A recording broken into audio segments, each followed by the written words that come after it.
Hey everyone, I'm Hiro. Welcome back to the CISA exam prep series.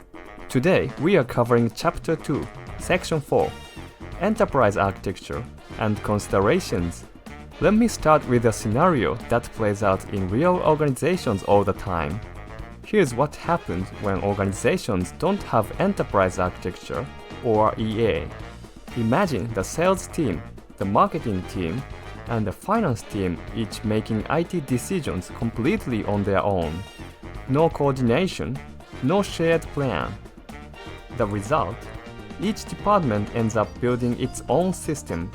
Sales buy a CRM, marketing buys a different platform, finance buys yet another accounting system. Nothing is designed to work together. And because the systems don't share data, customer information gets duplicated and falls out of sync.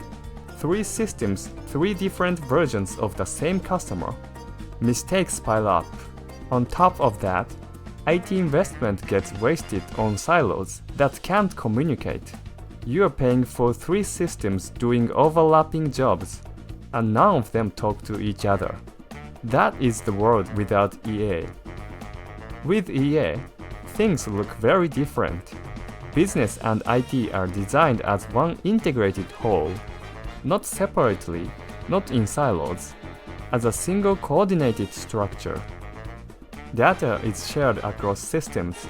No more manual copy-paste between spreadsheets at the end of every month. And every IT decision is evaluated against the organization's strategy. Whether it's a new tool or a platform upgrade, nothing gets bought just because one department wants it. That is what EA gives you, a blueprint that aligns IT investments with business goals. What is enterprise architecture? So, what exactly is enterprise architecture? EA is a framework that designs an organization's business and IT as an integrated whole. Think of it like a city master plan. A city can't function if each neighborhood builds roads that don't connect to anything else. You need one blueprint that covers everything, designed together from the start. EA does the same for organizations. EA always works with 2 views. The first is as is, the current state. As is means how your systems and processes actually look today, not how you wish they looked. How they actually are right now. The second view is 2B, the target state, the future you are building toward. 2B is the optimized future vision of IT, the goal you are aiming for, and the roadmap between as-is and 2B is the migration plan that tells you step by step how to get there. Here's the critical point for auditors. EA only works when it's used as a decision-making tool. If the document sits on a shelf and nobody references it when approving IT investments, it might as well not exist. You want to see EA actively shaping the conversation in the room where budgets are approved. 2 approaches to EA. When organizations actually build their EA, they tend to take one of 2 approaches. The first is the technology-driven approach. This starts with IT infrastructure design. The IT team designs the architecture from the technical side. They look at cloud options, system integration, and legacy modernization. How do we connect systems?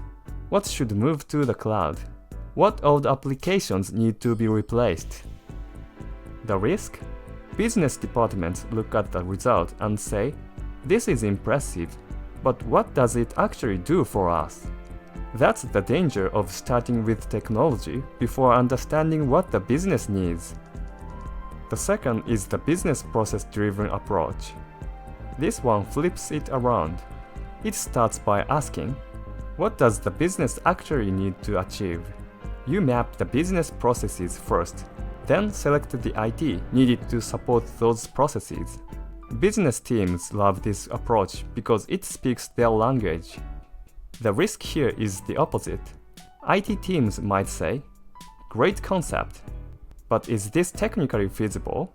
Sometimes the business vision outpaces what the technology can actually deliver. Here's the takeaway. Neither approach is superior. The best EA combines both. Start with what the business needs. Validate technical feasibility at every step, and you'll build something that actually works. The Zachman Framework. One organizing tool worth knowing is the Zachman Framework. It organizes EA into matrix to bring structure to the complexity of enterprise architecture. The framework has 6 perspectives: what, how, where, who, when, and why. These 6 questions cover every angle of how an enterprise operates. What data do you use? How do your processes work? Where are your systems located? Who is responsible? When do things happen? Why does it all exist? Those 6 perspectives are mapped against 6 abstraction levels, from executive vision all the way down to field-level operations. Any aspect of an enterprise can be placed somewhere in this matrix. That's 36 cells in total. And here is the key point. Don't try to fill every cell. Some organizations get paralyzed trying to complete all 36 cells before doing anything. They spend months on documentation and never actually improve how IT is managed. The Zachman Framework is a starting point and an organizing tool, not a checklist. Use what your organization needs most and build incrementally from there. Progress matters more than perfection. Key considerations for EA. When designing and implementing EA, 5 considerations matter most. The first is alignment. EA must align with the company's business goals. An EA that is technically beautiful but doesn't help the business achieve its strategy is just expensive documentation. Second is flexibility. Business needs change. Markets shift. Company grows and merge. Technology evolves. EA should be designed so that systems can scale and adapt. Rigid architecture that can't flex turns every small change into a 2-year project. Third is security and risk. Here's where organizations frequently go wrong. They design the architecture first and try to bolt security on at the end. That is the classic mistake. Security requirements need to be built in from the very beginning, not treated as an afterthought. Fourth is cost and ROI. That stands for return on investment. Every IT investment has a price tag.